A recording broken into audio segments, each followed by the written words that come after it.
Hello everyone, thanks for joining us on News Mobile here on Control TV. I am Gimbo Umar. The Minister of Works, Dave Umahi, is taking urgent measures to fix the Kefi Bridge that was destroyed by a heavily laden trailer exceeding the height of the bridge and forcefully moving and destroying the beams. In an emergency meeting in the Minister's office in Abuja, major concerns on violations by users were tabled by the Permanent Secretary, Ministry of Works, to the Minister with a view to addressing them. The excavator they were carrying cut through the bridge and head on to the beam, thereby totally dislocating and weakening the entire structure, broke the slab and went ahead to bring down a section of the beam. It has totally distorted and affected the structural integrity of the entire structure there. Your Excellency will recall that this is not the first time this will happen in Nigerian history. It has become a recurring decimal. Number one, the payloader, the excavator being carried, is too heavy for our pavement design. The load bed itself, carrying it, is another load. And it has not only affected the pavement, but also the entire bridge. This we brought to your attention, and it has become necessary for you to make a decision on this. The public cannot be allowed to continue to do things to destroy our expensive infrastructure. Saying that some of the beams of the flyover at Kefi has been destroyed. In fact, I saw one totally knocked down. Totally knocked down, and it's on the floor. And that on its own stopped the traffic flow. When you check, which is what the Minister of Works is doing, how many of the beams are affected, but the directive will be for PAM Secretary to direct an emergency evaluation of the remaining beams. And if the effect is not transmitted to the second carriageway, then it should close the first carriageway where the beam was knocked off. And it has to be immediately done, because it's the beam that is carrying the slab, and it's the slab that is carrying the vehicular traffic. So it's very important that we close the carriageway if that is the only portion that is being affected by this very unfortunate situation. It's not the only concern in the country. The Lagos-Ibadan axis has become a headache as well, facing serious damages for bridges. Generally, we've had this problem, and some have been circulating in social media. Between Lagos and Ibadan, we have about 7 bridges that are, having this kind of problems. In fact, some of them, the beams have been totally, knocked down, up to 4 beams at a go.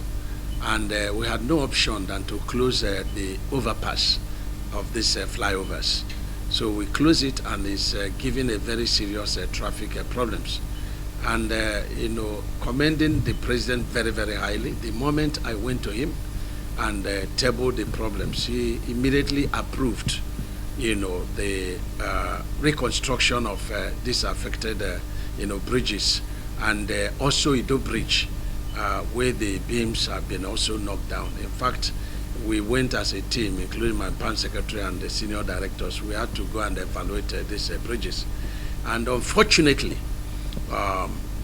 even though we persuaded the contractors to go ahead and be working on it, but work, has slowed down in all these remedial, bridges, because the approval of Mr. President has not been, transmitted or translated to release of funds. And we are very much worried, because the president saw the dangers, being pushed. But we are still making efforts to the people that the president directed to release, the funds to arrest, this unfortunate situation. And what we are doing also at Ido Bridge, recall that Ido Bridge was burned down, during the last administration. And so the remedy, coupled with the fact that vehicles have also trucks knocked down a number of the beams. And so we have redesigned, and we've also awarded to Julius Berger an emergency situation. The other 7 bridges between Lagos and Ibadan, we awarded to Buildwell, who is also doing the eco rehabilitation, which was also completely burned down. And they are doing fantastic work, in fact, that about 80% done. A policy for its code manual is being reassessed with a view to making heights adjustments to the 5.6 meter standard for flyovers across the country. The design code manual specifies 5.6 meters headroom, but people are violating it, because while that is being done in all these bridges, except the Ido Bridge, you find out that people go and they use high bed, instead of low bed, to load some of this equipment. So high bed will introduce some, height, plus very high, height of this construction equipment. So, and that undermines the integrity of the 5.6 standardized headrooms to all our flyovers.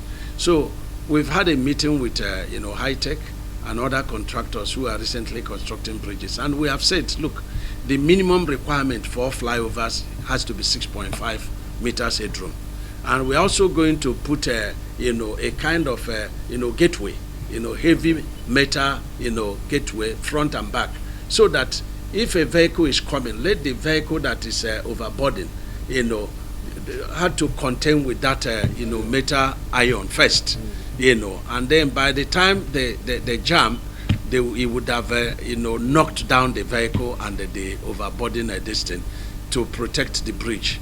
This we are going to do, as part of the protective measures, over these bridges. But these 7 bridges in Lagos, Ibadan, we are also redesigning it, to dig, to increase the headrooms and use concrete to do that. We've done the levels, and we are very confident that as soon as we get funds, we get them completed.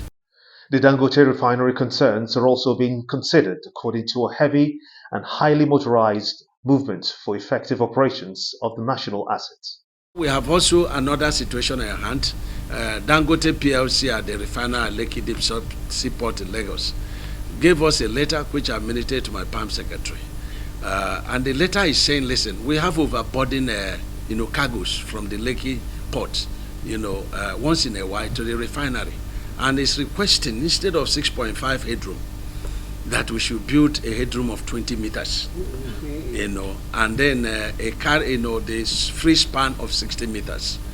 The free span, yes, we can contend with that. When I did the YDX, and I put like 2% slope on the bridge, and they have 20 meters, so you'll be looking at about 2 kilometers of the ramps, in each side of the distance. And so that is very tough. So I've directed that PAM Secretary should write to High Tech to give us alternative solution. Is there any other thing we can do to avert that? Because the Dangote refinery has become a national asset, and we cannot destroy it by trying to build this road.